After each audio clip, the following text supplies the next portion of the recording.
Olá, meu nome é Paulo Silveira, sou professor da Universidade Federal do Rio Grande do Sul e afiliado à ANPAP. Para este terceiro, 32º Encontro Nacional da ANPAP de 2023, eu vou apresentar a comunicação intitulada Arte e Identidade em quatro livros de português nos últimos anos do curso ginasial no Brasil, de 1969 à década de 1970. O objetivo desta apresentação é comentar a participação de um grupo numeroso de artistas brasileiros contemporâneos, jovens naquele momento, participando como ilustradores nesses livros organizados por Domício Proença Filho e Maria Helena Marques. No total, são participantes 24 artistas que produziram um total de 80 ilustrações. Os artistas são Aloysio Zaluar, Anabela Geiger, Antônio Manuel, Benevento, Carlos Vergara, X Nandes, Cildo Meirelles, Cláudio Paiva, Darel Valença Lins, Fernando da Silva, Jean Lobianco, Luiz Carlos Miranda, Newton de Sá, Poti Lazarotto, Raimundo Colares, Roberto Magalhães, Rubens Gershman, Sami Matar, Sérgio da Silveira, Serpa Coutinho, Tereza Simões, Urian e Ziraldo Alves Pinto. O planejador gráfico, o responsável pela a edição artística do livro, foi Fortuna, Reginaldo José Azevedo Fortuna. Fortuna foi um dos fundadores, participante e um dos membros fundadores do jornal O Pasquim, e é o principal responsável pelo acabamento visual que esse trabalho tem. Apresento rapidamente como os livros são.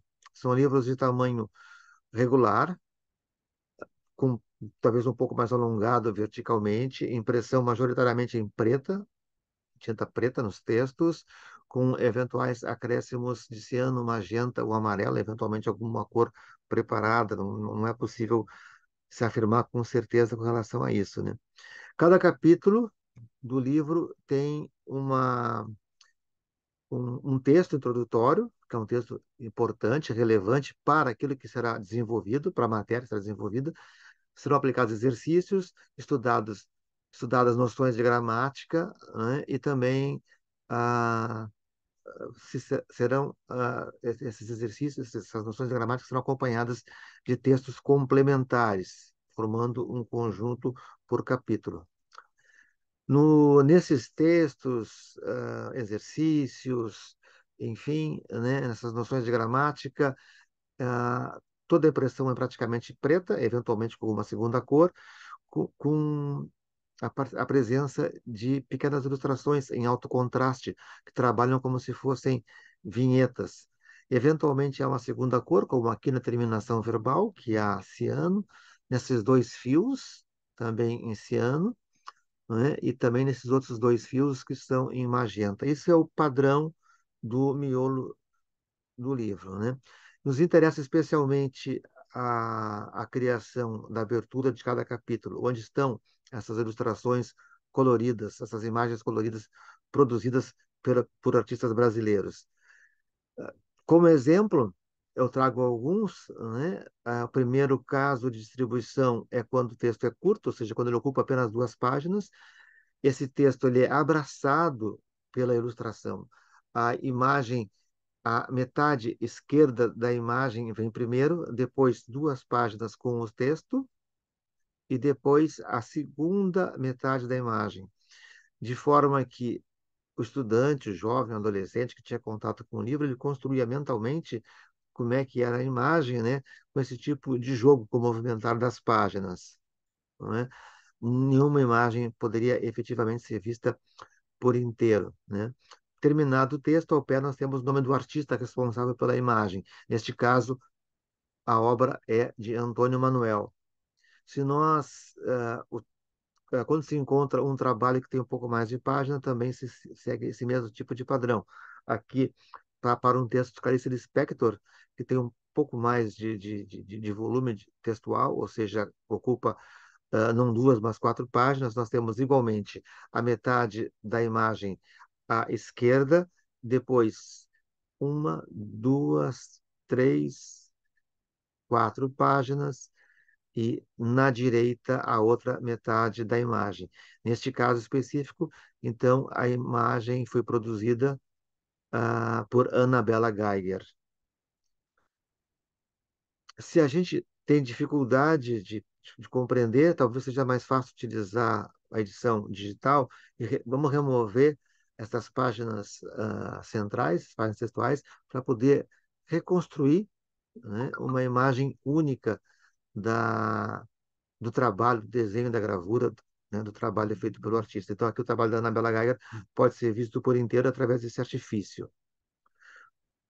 Todos esses artistas, então, utilizaram, estavam cientes desse tipo de construção.